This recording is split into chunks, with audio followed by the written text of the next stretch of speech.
Now, you might be wondering, what about proportions? And normal human proportions, people are about 8 heads high. So on the left-hand side here, you can see I've got a fairly womanly figure, 8 heads high, with very typical or classic human proportions. But cartoons tend to be a lot shorter and stubbier. They don't really have much of a neck. They don't necessarily have a whole lot of delicate features, or those depending on your style of cartooning, obviously. But the sort of cartoons that we've been looking at, things like Quattro, things like Charlie Brown and the Peanuts Gang, those sort of cartoony cartoons, as opposed to the ones that are much more realistic, tend to be like this one here, which is about 5 heads high. And this is a kind of an androgynous figure at the stage. It could go either way, male or female. And then this one I've put in just to show you, this is probably a toddler height, so it's kind of 2.5 to 3 heads high. And if you've got a baby, babies can almost look like they're all heads. So they'll have these little tiny bodies, big head, big eyes, and then they tend to sit on the floor. So little feet come out in front of them and little arms. They're a little bit like bears, I guess, in that way. So you can have your baby sitting like this with its dummy in its mouth. So this is, that's kind of the size of a baby if it was sitting on the floor. So these are cartoony sort of characteristics of just being shorter and a bit stumpier usually. And of course, again, referring back to Quattro, you've seen that his head is 50% of his body.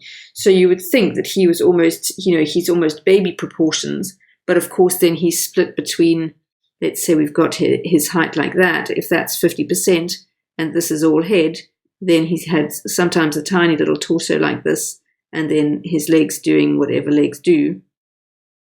And other times he's doing stuff where his proportions are changing quite a lot. So in cartoons, one of the mistakes that you can make is to try to keep everything too realistic, because this is cartoon land. And the very most beautiful thing about cartoon land is that you can make it work even if it wouldn't work in real life. So let's take a quick look at the biggest mistakes I see people make. The first mistake I see people make is no joints. They forget to put in the joints as they first start using a jointed stickman.